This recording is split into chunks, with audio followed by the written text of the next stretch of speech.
And it's an ongoing conversation and reflection we're having with our members. And it started, like, give you some context, but before getting into the Brazilian context, um, this started with a problem GIFE's board was facing when it had to decide whether organizations that were applying for membership at GIFE had the profile of a social investor and had the profile and responded to the profile we expected at GIFE. And in trying to respond to that, we started a discussion to bring light on the concept of what we would understand here in Brazil as a social investor. And in order to get there, I'll just briefly go through some context, general context in Brazil that would help explain the diversity of organizations that we currently have. At GIFE, we have now a little over 140 organizations associated that invest over $1 billion every year. There is a huge focus on education. Over 80% of our members invest in education, not exclusively, but with a higher percentage of their investment in this area. And in general, social investment in Brazil has been developing a lot in the past years, and our association has grown in terms of its diversity. Since it's the foundation of GIFE, we've been working with the concept of social investment. And it has been defined since then as private resources to public transactions in a voluntary, planned, monitored, and systematic way. GIFE decided to use the concept of social investment to make a difference between the common understanding on philanthropy that was more often associated to charitable actions linked to the work developed by the church here in Brazil. So we've been, until now, we work with the same concept, but this is focused on how we understand social investment. But we still don't know or didn't know at that point how we define the social investor or the organizations that were behind the social investment. Just to add to the diversity that I was describing to you, at GIFE we have organizations associated that invest from 400,000 reais a year to 400 million reais a year, from 1 employee to 3,000 employees. Some with very focused scope, and other organizations that work in the entire country. So it's very difficult looking at this very diverse and broad association base to draw a common line. So they are more often marked by diversity than similarities.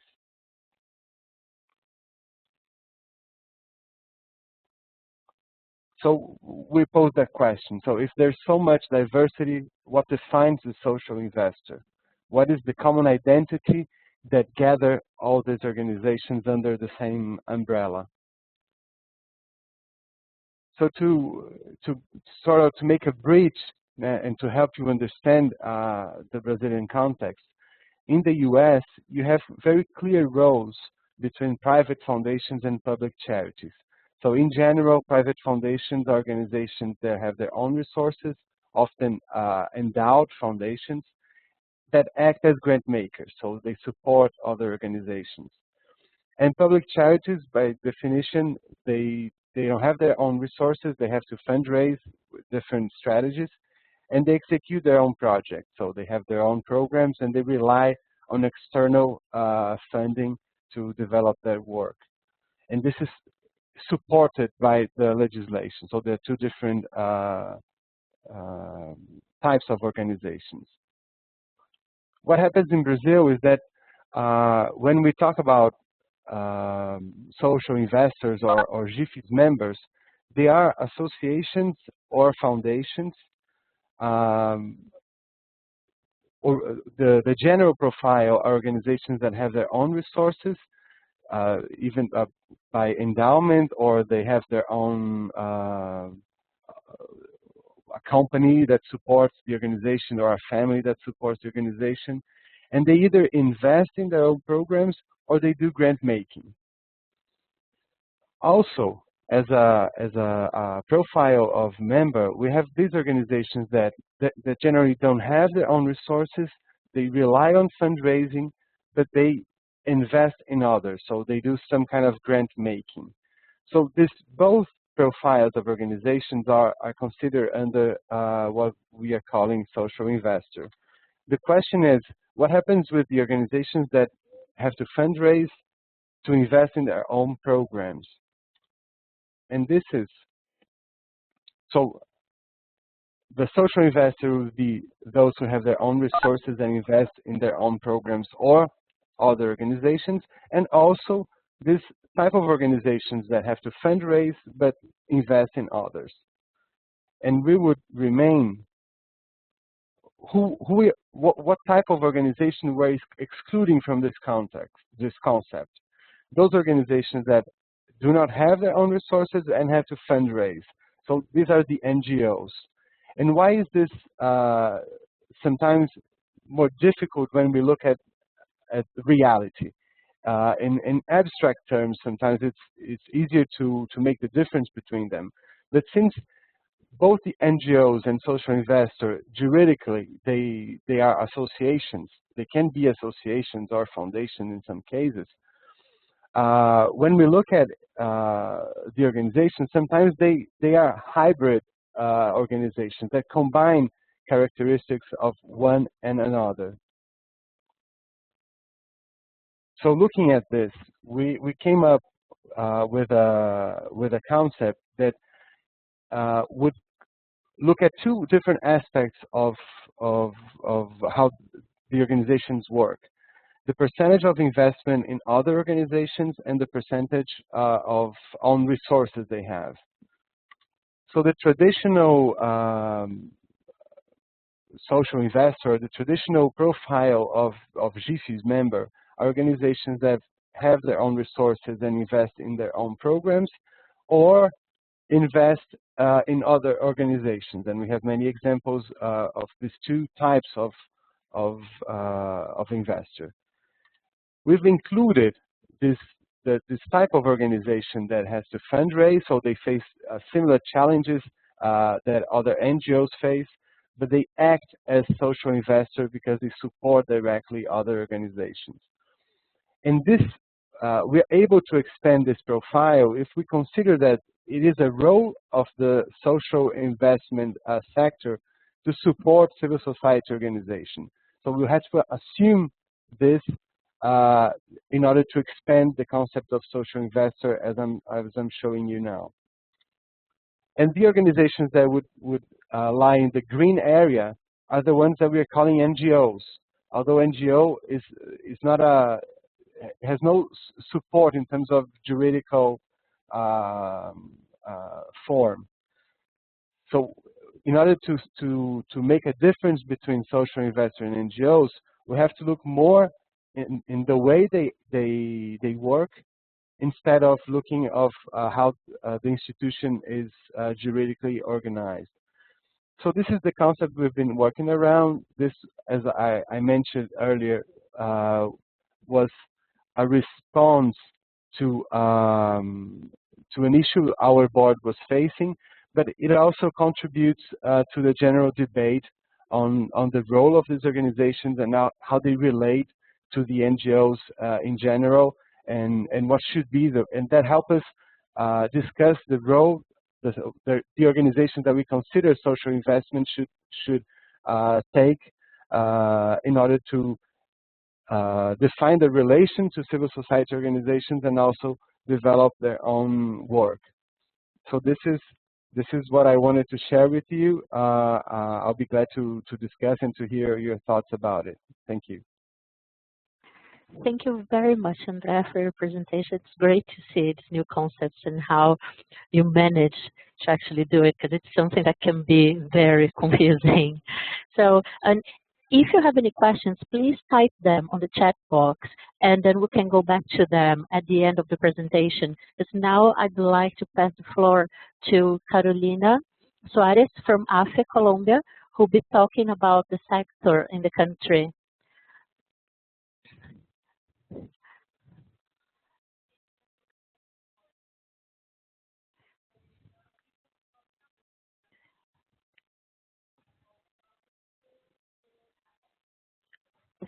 Carolina? Oh, Carolina, Okay. sorry, and we couldn't hear you. Sorry. Okay. Okay. Now it's okay? Yeah, thank you. Okay. Okay. Thanks, Anna. Thank you, Wings, and thank you, everybody, to be here for this invitation to present, the current Colombian tendencies on social private investment. Could you show, please, my presentation, Anna? Anna? And I think you can do that now. Okay, yeah. Sorry. Okay. Great. Okay, great. So to begin, I would like to tell you what, let me see, I have a phone here. Okay, what is AFE? AFE is the Association of Corporate Foundations created in 2008, which currently groups the 48 most representative Colombian corporate foundations in terms of social private investment. I don't know what is blue. The background is blue. Sorry. Okay.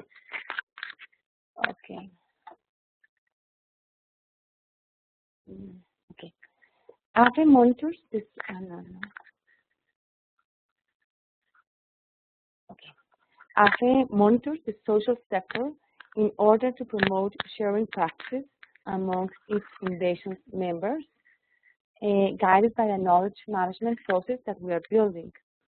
AFE also promotes networks and alliances between its members and other social actors, such as government, local government, or foundations, companies, and in general with other entities interested in making alliances with AFE foundations.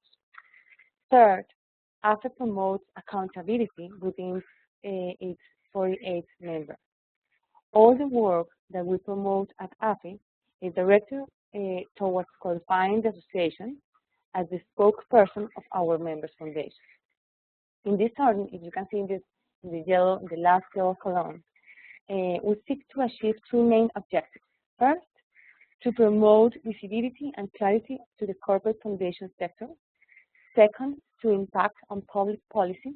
And third, we look forward to work jointly in order to achieve a higher impact in the AFE members' interventions. All AFE work is framed within Istanbul principles that are mentioned above in this slide.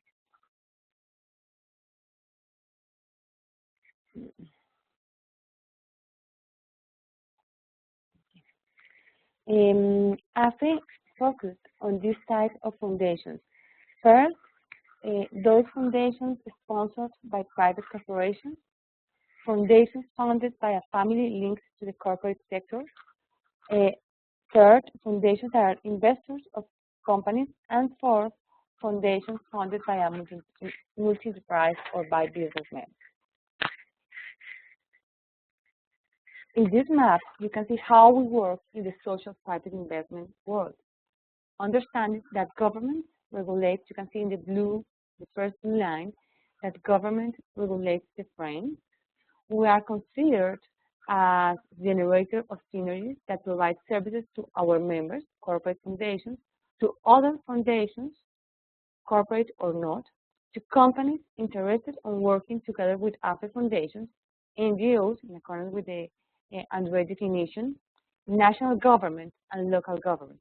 All these entities receive resources from related companies, philanthropies, and international corporations. And the direct beneficiary is the Colombian society. We are highlighting above the importance to work together with the academy since it is a key player in the knowledge management process. So these are our maps and how we work within this social private investment world. Here you can see a a geographical map that gives you an idea of how all the projects that the 48 foundations are developing around the country. Colombian private social investment has a particular characteristic. It goes beyond the influence areas of the company. Most of our foundations do not establish a borderline in accordance with the area in which the related companies have their businesses. Additionally, most of these projects are promoted by corporate foundations that date from the 70s, which is another characteristic of the private social investment in Colombia. Okay. The chart, sorry for the color, I don't know why, okay. The chart that you see in this slide describes all the areas in which our foundations work, and it's similar to Brazil. Since all our foundations work in social development, most of them are working on education, economic development, institutional strengthening, and institutional environment. Even though these are the most relevant areas in which we work, you can find other areas of interest of our foundations, such as public policy, art and culture, environmental management, and in the gray area are the other, in the gray chart are other areas with less importance, but you can see all these areas in which we work. On the other hand, in the next slide, you can see how the foundations work with all kinds of populations, ranging from early childhood to senior citizens, with a strong focus on young people. You can see in the second line, second column.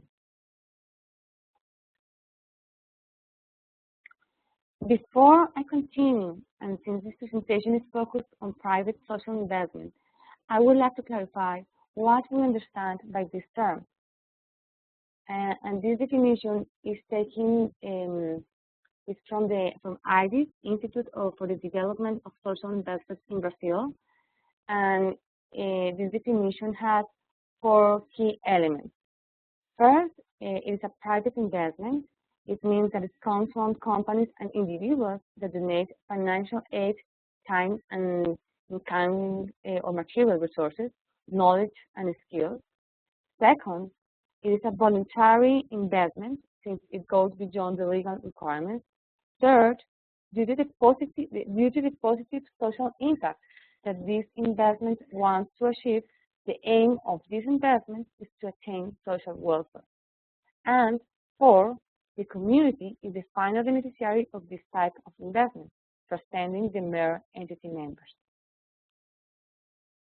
Having the aspects of private social investment clear and knowing what are we doing as associations, I would like to focus on to present a quick overview of our current environment, Colombian environment. First,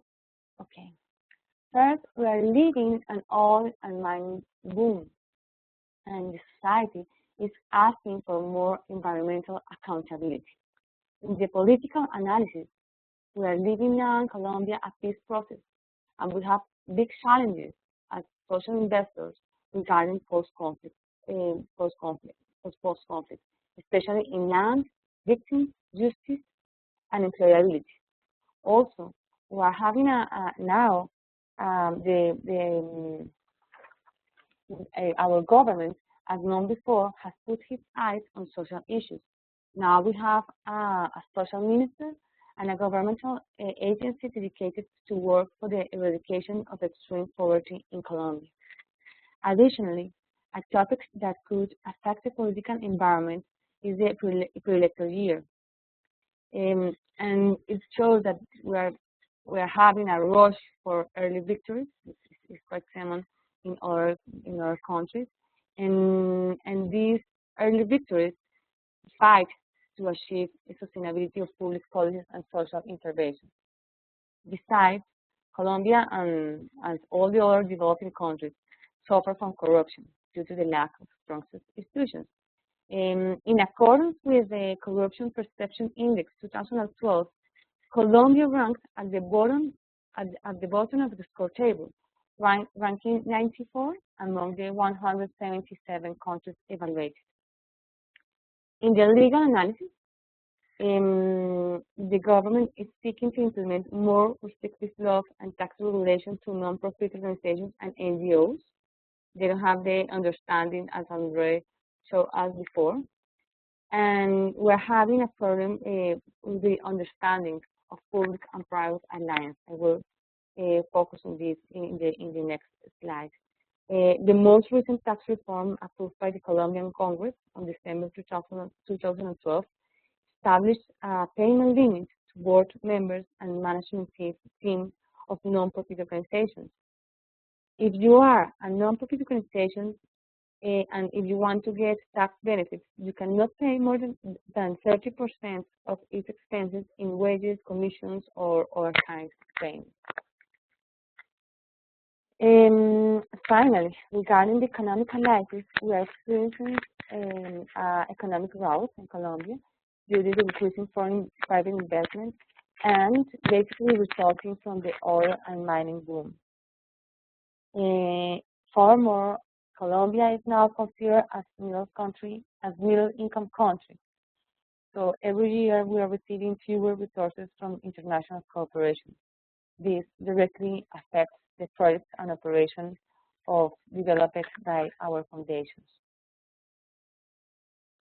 I will show you some social Colombian statistics to see our situation. Poverty and especially the gender gap that we are living together. Latin America average is 29% of poverty, but Colombia is higher, 34%, and in women is 5 points additional.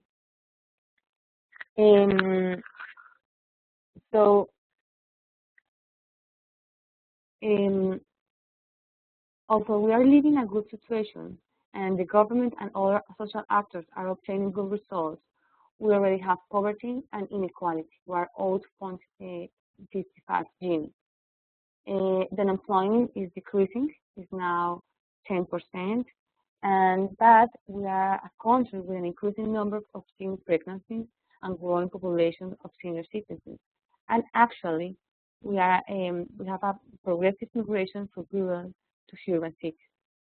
Violence, particularly childhood violence, is one of the most serious problems in Colombia.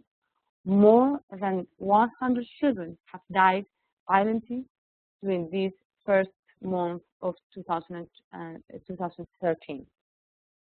Food insecurity is also a severe problem here. Almost 43% of the population suffers food insecurity, and the quality of education is also an issue in which we are not achieving the best results. Colombia, as you see there, is ranked 98 out of 144 in accordance with the Global Competitive Report 2012-2013. With the idea of the Colombian situation, I would like to present the main tendencies in the Colombian private social sector. First, the participation of the civil society is growing and it's demanding more accountability from the non-profit organizations. The universities are taking greater interest on teaching social responsibility.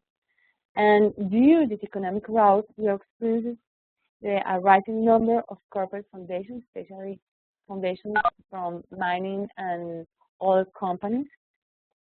But also, we are looking at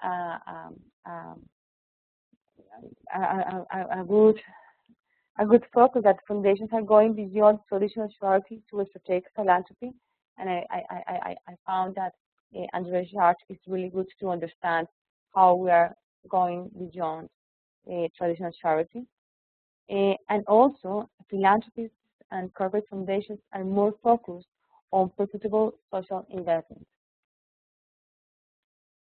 If we see Colombia now and we compare with 5 years ago, we see how the corporate foundations are more inclined to work in alliances with their partners and with other entities.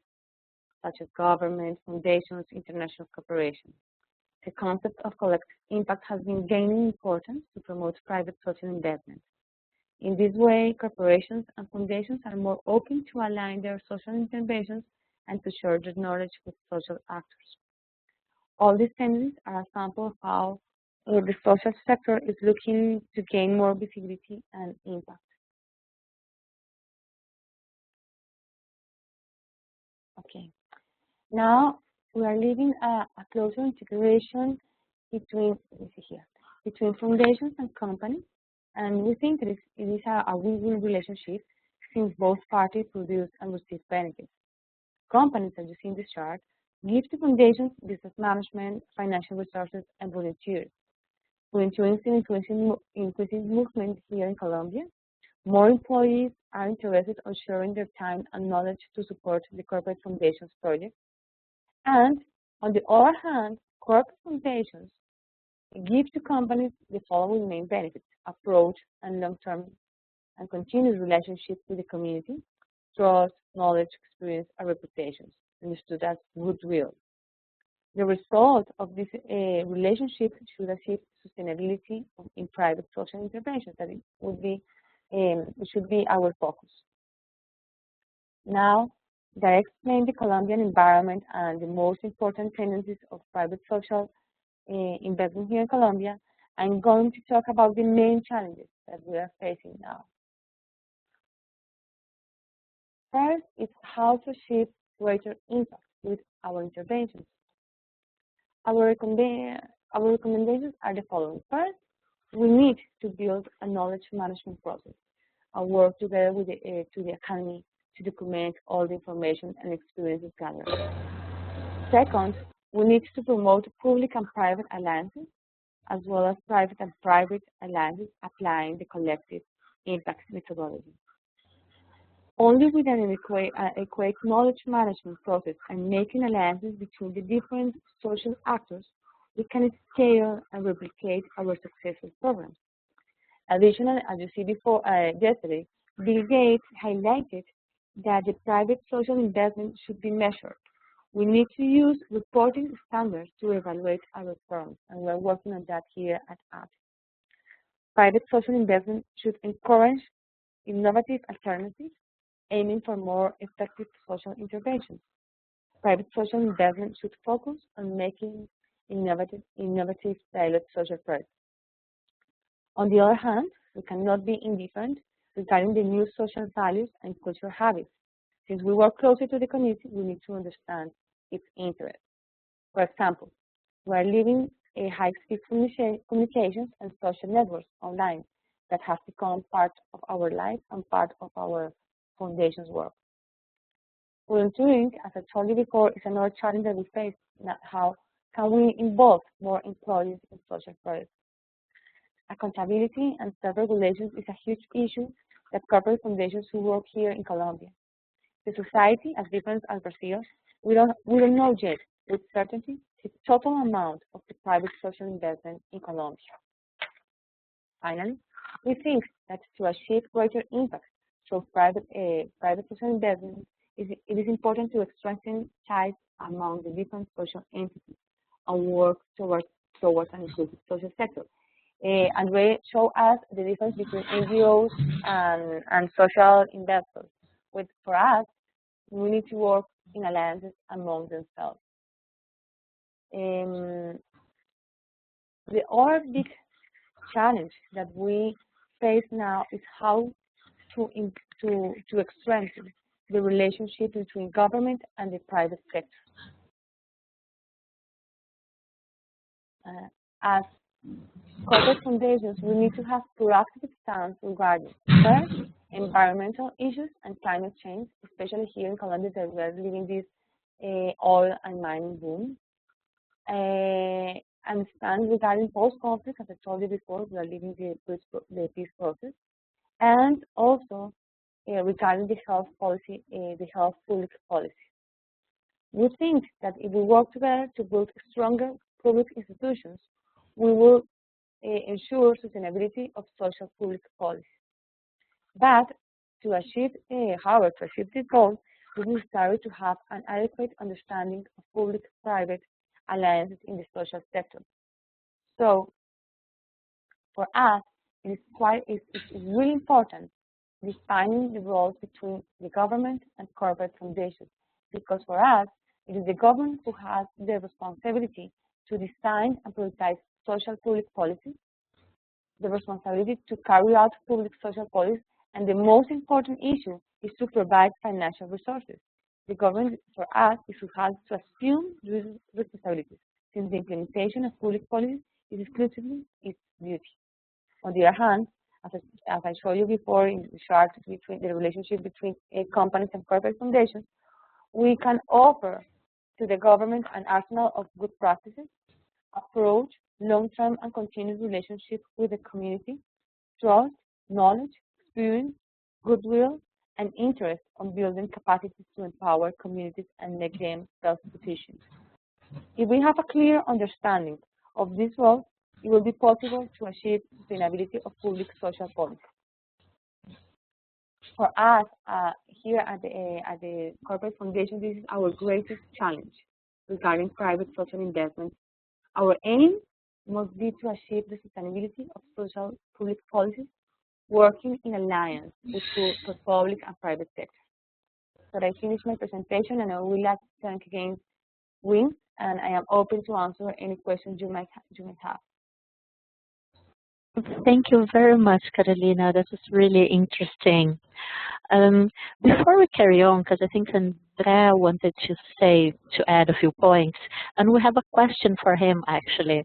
If you can hear me, Andrea. Yes, I can hear you. Oh, great. That's from Consuelo Castro, and she's asking if social investors and NGOs here in Brazil have different tax incentives, or if they both can receive tax deductible receipts. It's kind of a complex question, but I try to respond, in a simple way. They can both apply to the same tax incentives. So because they both can be associations, and if they apply for the certificates, they would have the same kind of tax incentives. Because just by being an association, they are not in principle entitled to substantial tax incentives. But they can both apply, and they can both access the same type of incentive, because for the legislation, there's no difference between a social investor and an NGO. They are associations, and they are under the same legislation, and they can access the same types of benefits.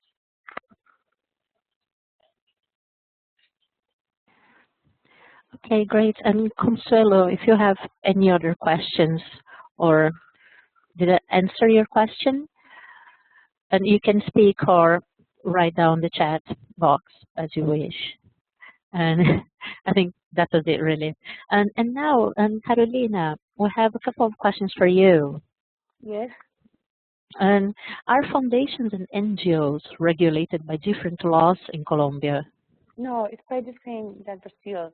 The laws refer to non-profit organizations. They don't distinguish between corporate foundations or social investors and NGOs. It just refers to non-profit organizations. We don't have any difference. And are you seeking to get any laws to make this differentiation in Colombia?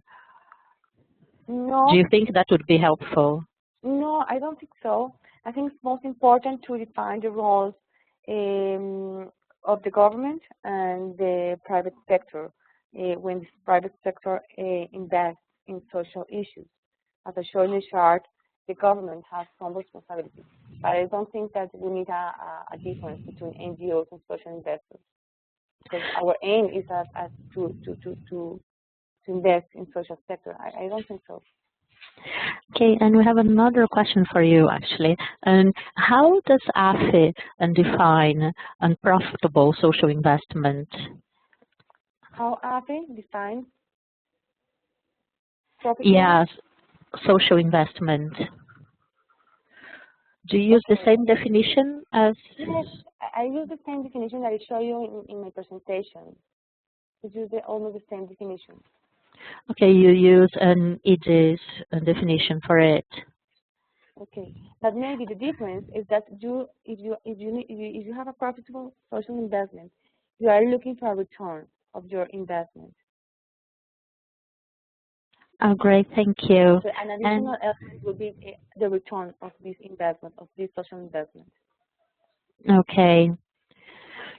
And Andrea, we have a question for you.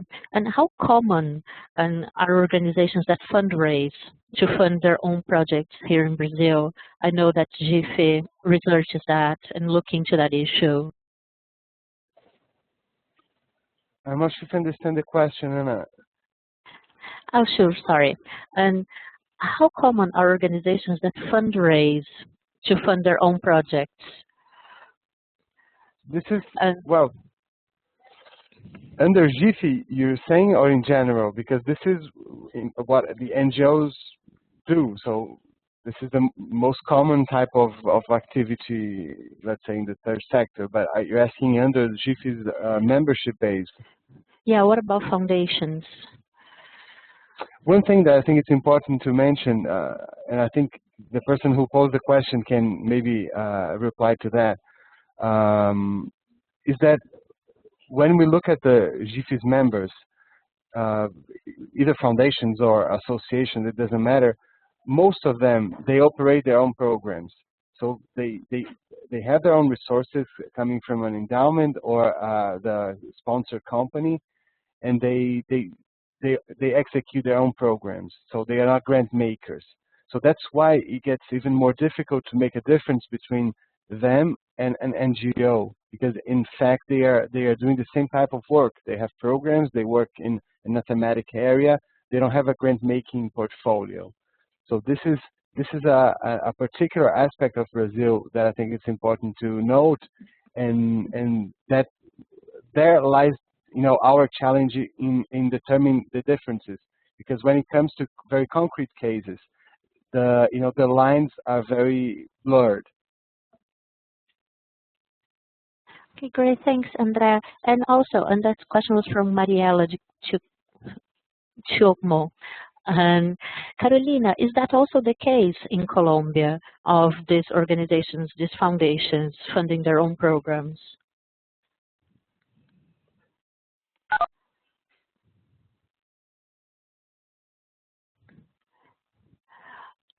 And I think Carolina might have had a problem because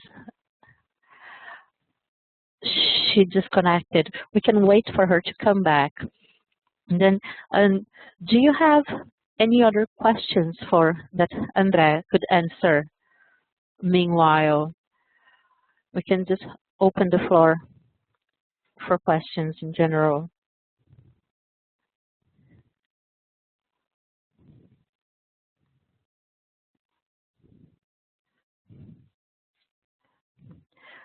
And I do have one quick question, actually. So, Andrea, I really like that chart you have and showing and the different kinds of funding and how that works. So, how did GIFE carry on that work, and how did the demand for it come? Was it from your members or from the sector in general? Can you move back to the graph, Anna, please? Oh, sure. Well, as I mentioned, it started with a demand from our board to help them decide whether an organization that was applying to association as GIFE had the profile of a social investor. But one thing that I think I'd like to add is that we started trying to draw a very precise line in terms of percentage of investment in other organizations on resources. And this is very difficult to establish. It's always an arbitrary line. So that's why we came up with a more conceptual framework rather than a tool that you can apply directly. And what I think it's important to note is we are facing a challenge because this is a dynamic system. It's not fixed. And I will explain. Let us take an example of a small corporate institution, and that they have, like, let's say, an annual budget of 1 million or 2 million reais, and they are looking for partners in order to expand the outreach and the impact of their work. And if they are successful in identifying co-investors or partners, the percentage of what we call own resources would be reduced. Let's say it gets to a point that it puts 20% of its total budget and it fundraises the remaining 80%. In this case, it would,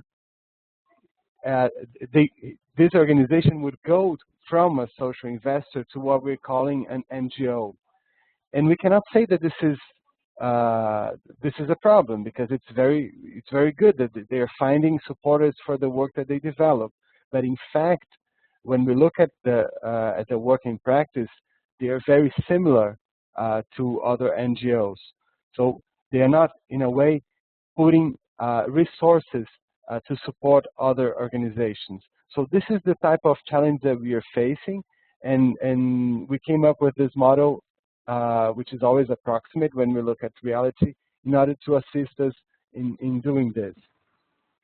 That's why I say it's an open process. This is not a closed concept or something like that. Oh, thanks a lot, Andrea, for clarifying it.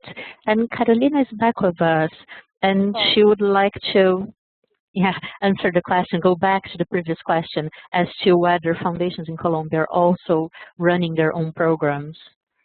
Yes, it's quite similar to Brazil.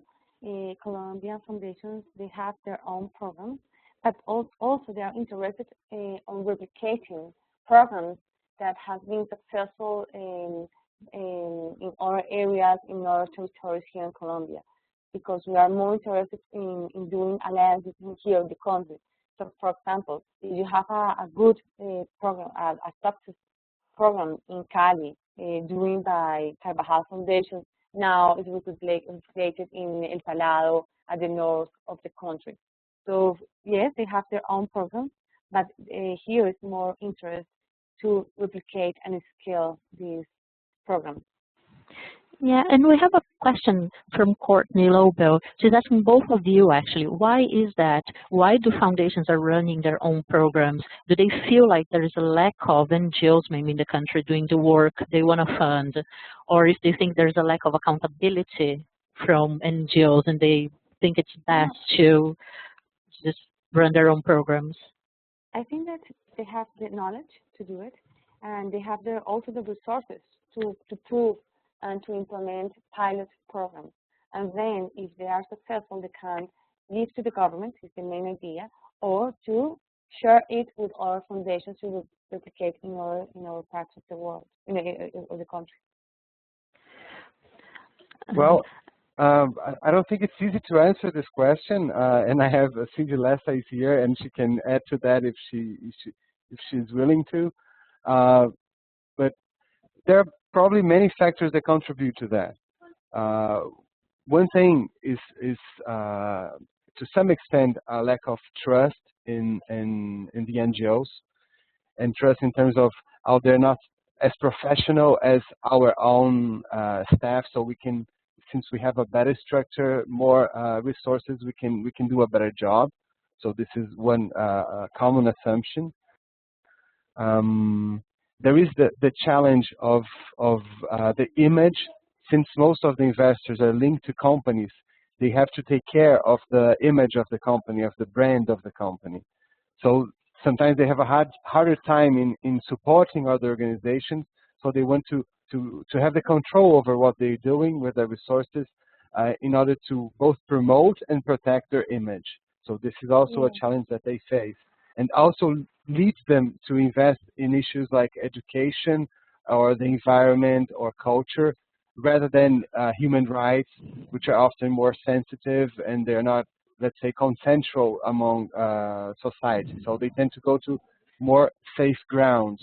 But all this is partial. It's very difficult to respond precisely to that question. I don't know if Cindy would like to add something. Yeah, thanks, Andrea. Cindy actually would like to join us in the discussion. Cindy, can you introduce yourself, please? Yes, and I don't know how to connect myself. Am I connected? Yes. You are. Yeah. Oh, good, good. Okay. Hello, I'm Cindy Lessa. I work in the citizen sector in Brazil for a long time, and presently I'm coordinating a network of new grant makers for social justice in Brazil. But what I'd like to say, in answer to the question of, why do foundations operate their programs and do less grant making? I think there's a mixture of factors, but one very I think strong catalyst of this sort of cultural habit was that when the market opened in the 90s, Brazil was a closed market society. When it opened in the market, it opened with after the 92 summit, Earth Summit here, that had the Schmidheinis and Maurice Strong's network of business people. So the opening of the market and the new sort of business mentality incorporated very quickly this the idea of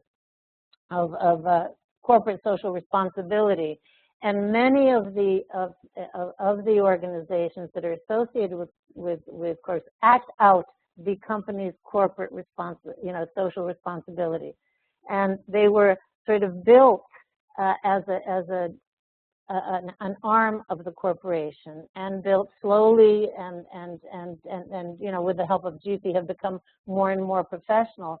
But I think it was sort of what is interesting for the corporation, and they started operating their programs. There are very few grant makers in Brazil, and part of it has to do with the fact that until the 90s, a lot of the social movements and social organizations were funded by international organizations, principally organizations like Ford, Kellogg, MacArthur at one point. So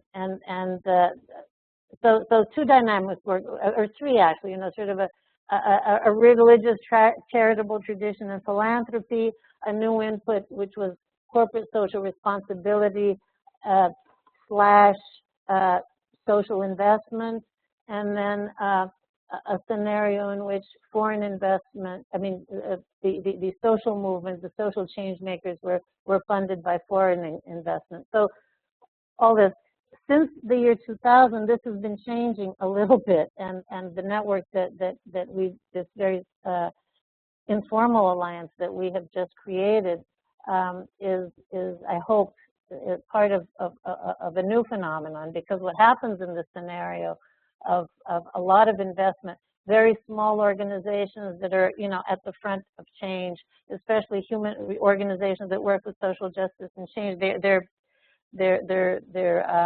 resourceless, and they die out, and that's a tragedy for democracy and the consolidation of and overcoming inequality that is basic to Latin America and to Brazil.